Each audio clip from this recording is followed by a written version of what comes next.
Welcome to the 1,000 Nights and 1 Night. Now, when it was the 101st night, she said, "It hath reached me, O auspicious king, that Shah Khan congratulated his brother Zau al-Makan on his safety, and thanked him for the deeds he had done, after which both set out, forcing their marches to rejoin their army. Such was their case. But as regards to the old woman Zat al-Dawai, after she had foregathered with the host of Rustam and Bahram, she returned to the coppice, where she took her steed and mounted, and sped on at speed till she drew near the Moslem army that beleaguered Constantinople, when she lighted down from her destrah and led it to the pavilion tent of the chief chamberlain. When he saw her, he stood up to her in honor and signed to her with his right hand and said, "Welcome, O pious recluse." Then he questioned her of what had befallen, and she repeated to him her disquieting lies and deluding calumnies, saying, "In sooth, I fear for the Emir Rustam and Emir Bahram, for that I met them and theirs on their way, and sent them and their following to relieve the king and his companions. Now there are but 20,000 horse, and the unbelievers outnumber them. So I would have thee at this moment send off the rest of thy troops at full speed to their succor, lest they be slain to the last man." And she cried to them, "Haste, haste!" When the chamberlain and the Moslems heard these words, their spirits fell, and they wept. But Zat al-Dawai said to them, "Ask aidance of Allah, and bear patience this tribulation, for ye have the example of those who have been before you of the people of Mohammed, and paradise with its palaces is laid out by Allah for those who die martyrs, and needs must all die. But most praiseworthy is dying while fighting for the faith." The chamberlain, hearing this speech of the accursed old woman, called for Emir Bahram's brother, a knight by the name of Tarkash, and choosing out for him 10,000 horse riders, famed for force, bade him set out at once. So he fared forth, and he marched all that day and the whole of the next night, till he neared the Moslems.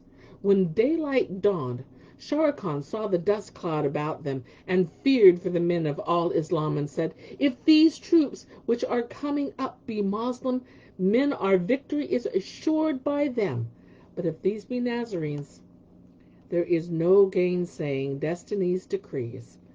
Then he turned to his brother Zau al-Makan and said, "Never fear, for with my life I will ransom thee from death. If these be Mohammedan troops, then were it an increase of heavenly favors. But if they be our foes, there is no help save that we fight them. Yet do I long to meet the holy men ere I die, so I may beg him to pray that I die, not saved by death of martyrdom." Whilst the twain were thus speaking, behold, there appeared the banners inscribed with these words, "There is no God but the God, and Mohammed is the apostle of God." And Shahrukh cried out, "How is it with the Moslems?" "All are safe and sound," replied they, "and we came not but out of concern for you." Then the chief of the army dismounted, and kissing ground before Shahrukh asked, "O my lord, how be the Sultan and the Wazir Dandan, and Rustam and my brother Bahram? Are they all in safety?" He answered, "All well. But who brought thee tidings of thus?" Quoth Tarkash, "It was the holy man who told us that he had met my brother Bahram and Rustam, and had sent them both to you, and he also assured us that the infidels had encompassed you and outnumbered you. But I see not the case, save the contrary thereof, and that you are victorious." They questioned him, "And how did the holy man reach you?" And he replied, "Walking on his feet, and he had compassed in a day and a night 10 days' journey for a well-girt horseman." "There is no doubt but that he is a saint of Allah," said Shahrukh. "But where is he now?" They rejoined, "We left him with our troops, the folk of the faith, moving them to do battle with the rebels and the faithless."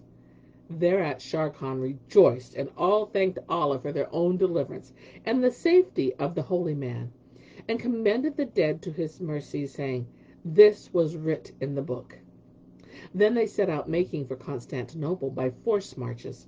And whilst they were on the enterprise, behold, a dust cloud arose to such height that it walled the two horizons, the east and the west, from man's sight, and the day was darkened by it to night.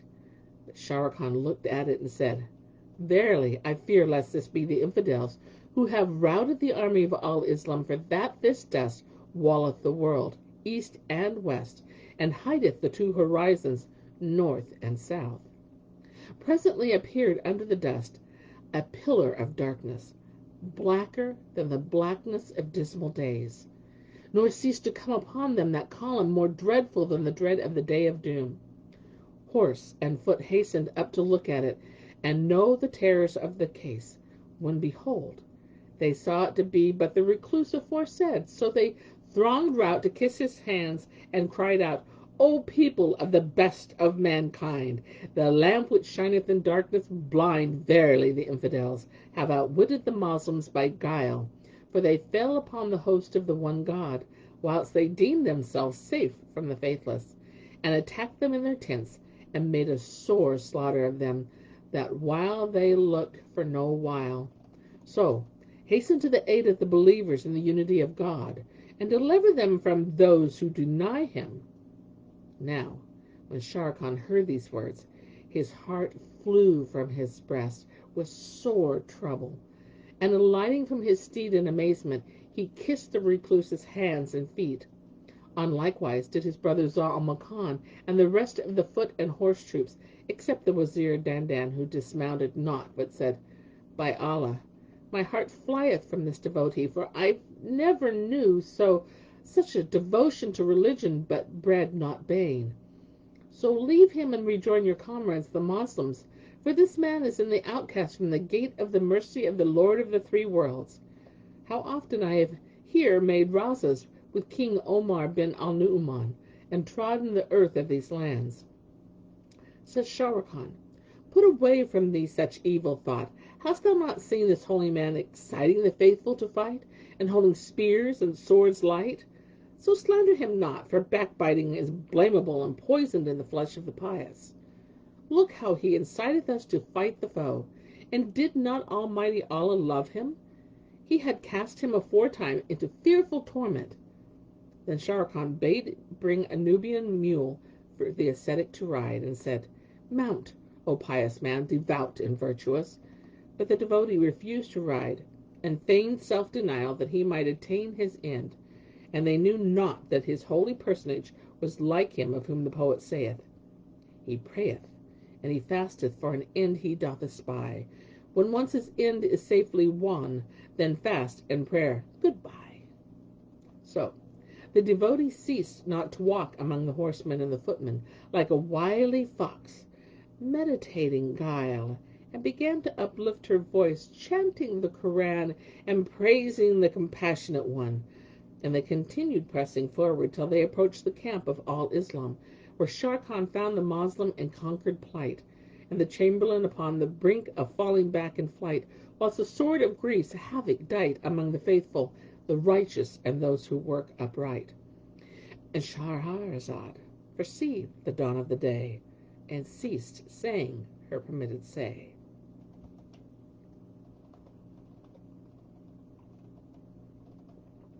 And now, when it was the 102nd night, she said, It hath reached me, O auspicious king, that when Sharrkan saw the Moslems in conquered plight, and the chamberlain upon the brink of retreat and flight, and the sword havoc dight among the righteous and the workers of unright, the cause of this weakness among the Moslems was that the accursed old woman, Zat al-Dawai, the foe of the faith, after seeing that Bahram and Rustam had set forward with their troops to join Sharrkan and his brother Zal-Makan, repaired to the camp of the Mohammedans before Constantinople, and caused the mission of the Emir Tarkish, as hath been said before.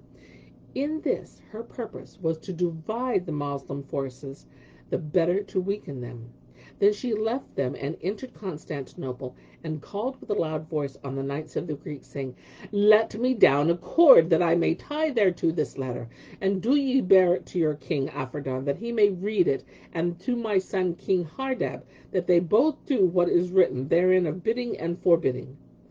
So they let down for her a string, and she tied thereto a letter, whose purpose was the following: From the terriblest tribulations and the chiefest of all calamities, Zat al-Dawai to King Aphrodon, greeting. But afterwards, of a truth, I have contrived a device for destroying the Moslems, so bide ye quiet and content. I have cozened and captured their sultan and the wazir Dandan, and then I returned to their camp and acquainted them therewith, whereby their pride had a fall and their withers were wrung.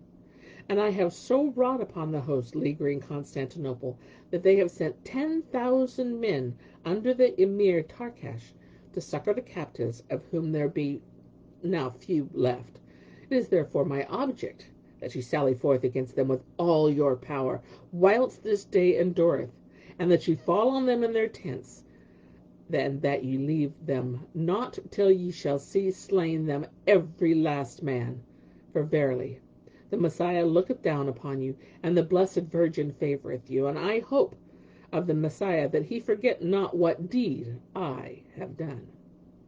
When her letter came to King Aphrodon, he rejoiced with great joyance, and seeing this, he sent it on to King Hardab of Greece, son of Zat al-Dawai, reading the letter to him as soon as it came, whereat he was exceeding glad, and said, See, my mother's craft, verily, it dispenses with swords, and her aspect standeth instead of the terrors of the day of dread.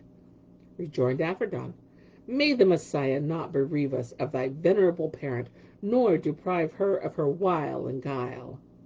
Then he bade the knights give orders for sallying outside the city, and the news was noised abroad in Constantinople. So the Nazarenes and the cohorts of the cross burst forth and unsheathed their keen sabres in their numbers, shouting out their professions of impropriety and heresies, and blaspheming the Lord of all creatures. When the chamberlain saw the sally, he said, Behold, the Greek is upon us, and they surely have learned that our Sultan is far away, and haply they have attacked us, for that the most part of our troops have marched to the succor of King al-Nu-uman.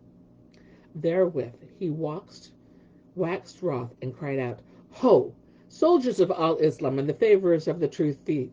An you flee, you are lost, but if ye stand fast, ye win.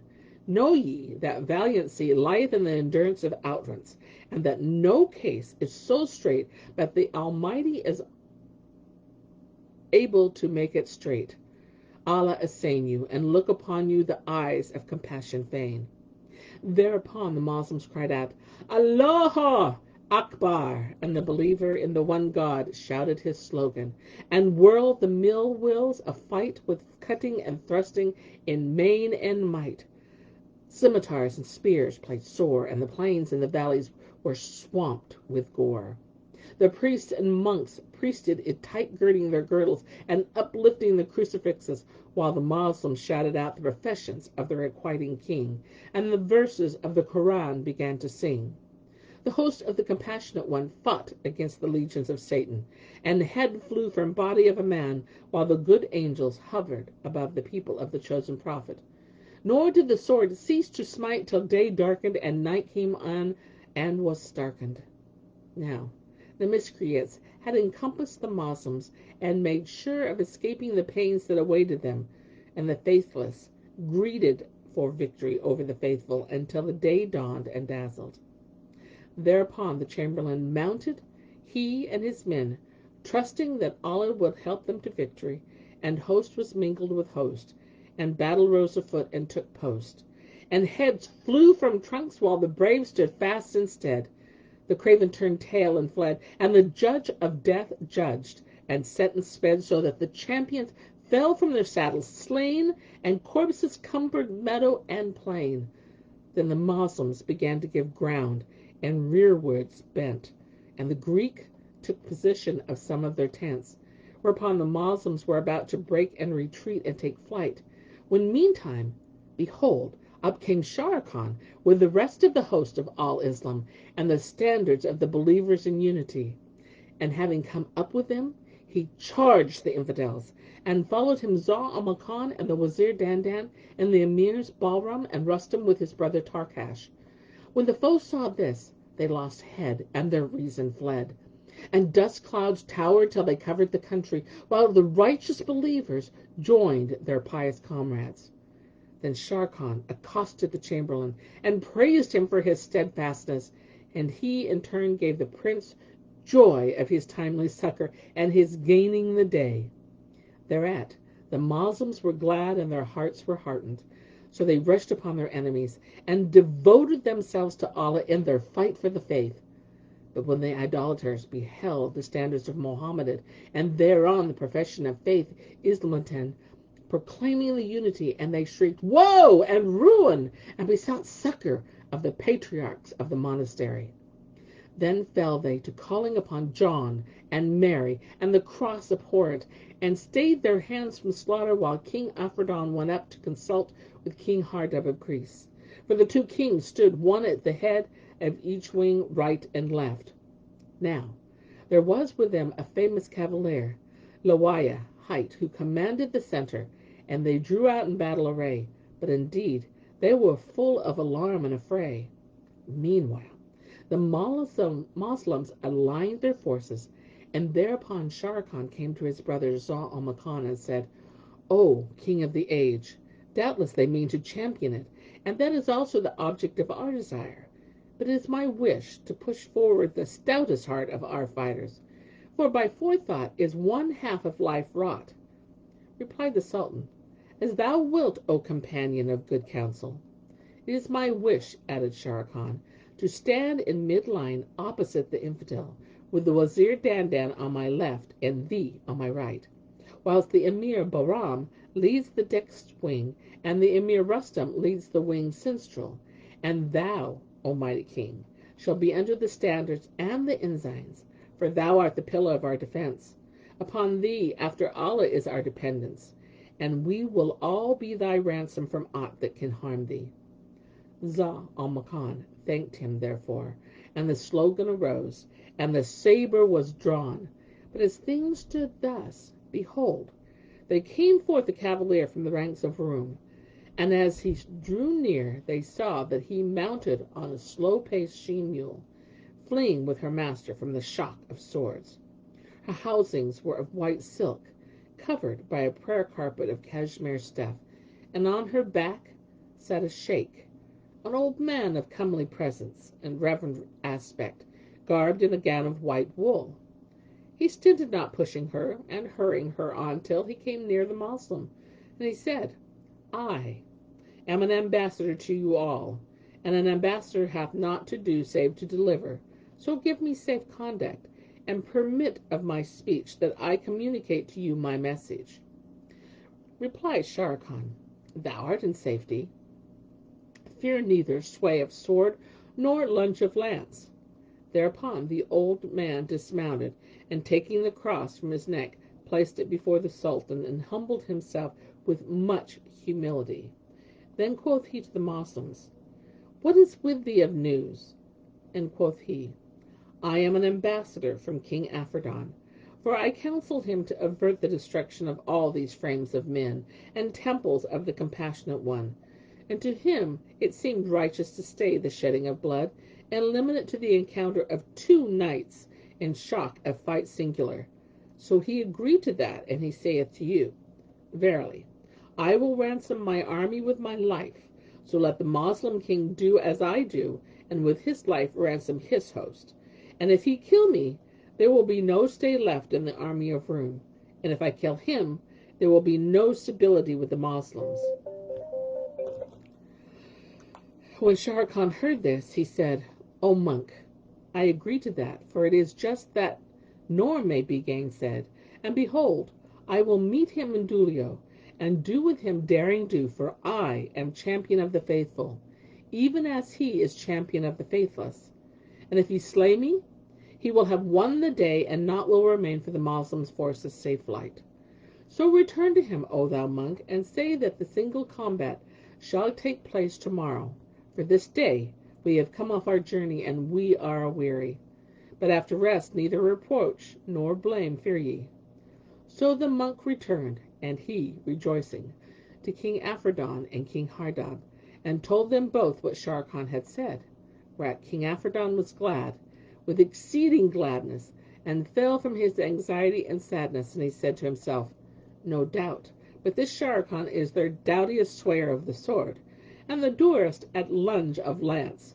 And when I shall have slain him, their hearts will be disheartened, and their strength will be shattered.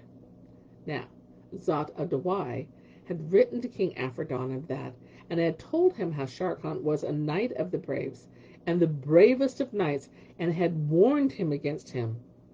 But Aphrodon was a stalwart cavalier, who fought in many fashions, and he could hurl rocks, and throw spears, and smite with iron mace, and he feared not the prowess of the prow. So when he heard the report of the monk that Sharrkan agreed to the duello, he was like to fly for exceeding joy, because he had self-confidence, and he knew that none could withstand him. The infidels passed that night in joy and jubilee, and wine-bibbing, and as soon as it was dawn, the two armies drew out with the swart of spear and the blanch of blade. And behold, a cavalier rode single-handed into the plain, mounted on a steed of purest strain, and for foray and fray full ready and fain. And that knight had limbs of might, and he was clad in an iron cuirass made for the stress of fight. On his breast he wore a jewelled mirror, and in his hand he bore a keen scimitar, and his lance of Colchian wood, the curious work of the Frank, weighing a quintal. Then the rider uncovered his face and cried out, saying, Whoso knoweth me verily hath enough of me, and whoso knoweth me not right soon shall ken who I be. I am Aphrodon, the overwhelmed by the well-omened Shahrazad al-Dawai. But he had not ended speaking ere Sharrkan, the champion of the Moslems, fared forth to meet him, mounted on the sorrel horse worth 1,000 pieces of red gold, with accoutrements purfled in pearls and precious stones. And he bore in baldric a blade of watered Indian steel, that threw necks sure and made easy the hard and sore. He drave his charger between the two hosts in line, whilst the horsemen all fixed on him their eyne. And he cried out to Aphrodon, Woe to thee, O accursed! Dost thou deem me one of the horsemen thou hast overta'en, who cannot stand against thee on battlefields? Then each rushed upon the other, and they bashed together like two mountains crashing, or two billows dashing and clashing.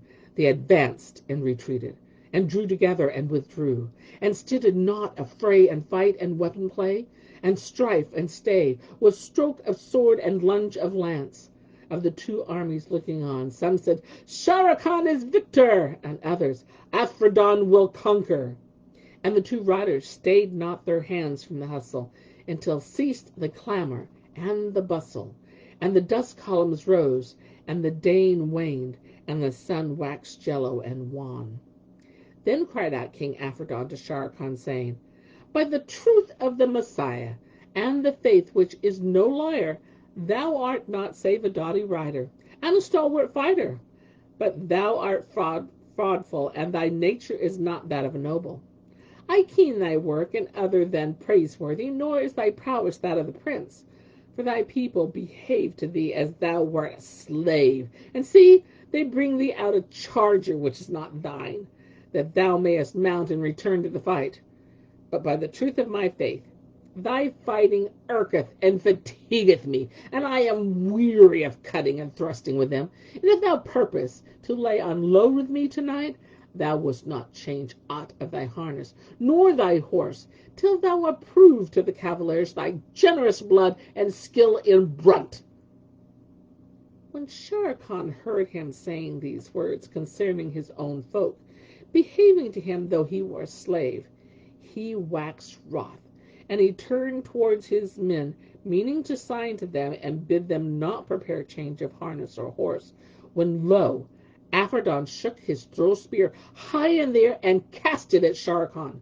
Now, when the Moslem turned his back, he found none of the men near him, and he knew this to be a trick of the accursed infidel. So he wheeled round in haste, and behold, the javelin came at him, so he swerved from it till his head was bent as low as his saddle bow.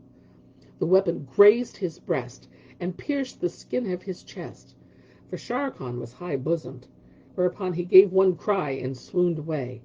Thereat the accursed Afridun was joyful, thinking he had slain him, and shouted to the infidels, bidding them rejoice, whereat the faithless were encouraged, and the faithful wept. When Khan saw his brother reeling in steel so that he well nigh fell, he dispatched cavaliers towards him, and the braves hurried to his aid and came up with him. Thereupon the infidels drove with the Moslems. The two hosts joined battle, and the two lines were mingled, whilst the king's scimitar of the al-Nu-uman did good work. Now, the first to reach Shere Khan was Wazir Dandan.